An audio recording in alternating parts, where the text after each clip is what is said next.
First, back to Europe, where the threats tonight again involved an international soccer match and a musical performance. This time in Hanover, Germany. A sports stadium and a concert venue were evacuated.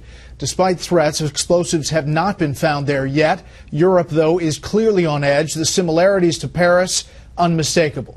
This occurs as Russia today confirmed what U.S. officials have been saying for weeks, that a bomb did, in fact, bring down one of Russia's airliners last month over Egypt. ISIS has claimed responsibility for both incidents, as well as last week's bombings in Beirut, bringing the death toll from the attacks since October 31st to nearly 400. Let's begin tonight with senior correspondent Rick Leventhal in the French capital. Good evening, Rick. Good evening, Bret. Authorities now say it was a false alarm in Hanover. No explosives found in either stadium and no arrests made.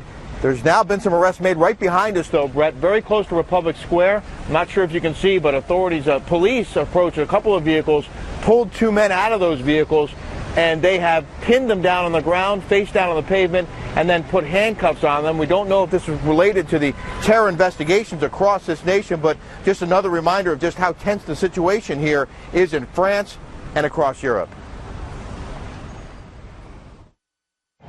As Parisians continue to mourn the victims of Friday's brutal terror attacks, the aggressive manhunt continues for anyone else connected to the mass murders. French police executed 128 raids overnight, nearly 300 since Sunday, with two fugitives at the top of the most wanted list. Salah Abdeslam, who rented one of the vehicles used in the attacks, and a second person who hasn't been named, suspected of direct involvement in the massacre. French police published a photo of another man they want to identify, who they say is one of the suicide bombers. The name on his passport is Ahmad al-Mohammed, but it may be fake. Police in Paris say 16 people have been arrested in the region since Sunday, though some of them have been released from custody. And searches are ongoing in Belgium and Germany. Today, French President François Hollande called the assassins cowards. They wanted to weaken the French passion to welcome the world to its doorstep, diminish the pride that we have to be a country that exchanges with all cultures. They've already lost that fight, as today, by standing up firm, determined against terror, we mark our indestructible attachment to the notion of liberty and cultural dialogue. France has ramped up its military campaign against ISIS in Syria and Iraq, with 10 fighter jets carrying out new airstrikes on Syria this evening. And the defense minister is now asking the international community for help, making an unprecedented demand to European Union allies for military or security support against the terror group. France's President Hollande also calling on coalition partners for help, meeting today with Secretary of State John Kerry, discussing how to increase joint efforts against ISIS, suggesting a ceasefire in Syria might be possible. The level of cooperation could not be higher. We've agreed even to exchange more information, and I'm convinced that over the course of the next weeks, we'll feel even greater pressure. President Obama will meet with Hollande next week in Washington. The White House says they'll consult and coordinate on France's investigation into the terror attacks and discuss a shared strategy to confront the scourge of terrorism. Hollande is also planning a trip to Moscow later this month to meet with Russian President Vladimir Putin, whose military conducted a significant number of strikes Tuesday against targets in Raqqa and Aleppo, Syria.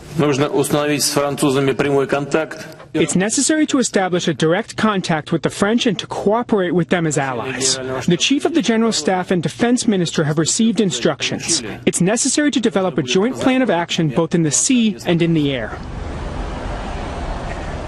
And again, Bret, at least 3 people have been taken into custody here, very, very close to Republic Square. We're not sure if this is connected to the crackdown on radicals across France, but it may well have been. They treated it very seriously with guns drawn throughout that whole situation here in front of us, Bret. Okay, any breaking details, we'll head back. I want to ask you one thing. Something else Secretary of State Kerry said in Paris raised some eyebrows there and here. Yeah, he was making some remarks, and he was referring to the Charlie Hebdo attacks from January. In that case, you may remember the terrorists justified the slaughter of people in the editorial office because of cartoons that they had published that made fun of the Prophet Muhammad.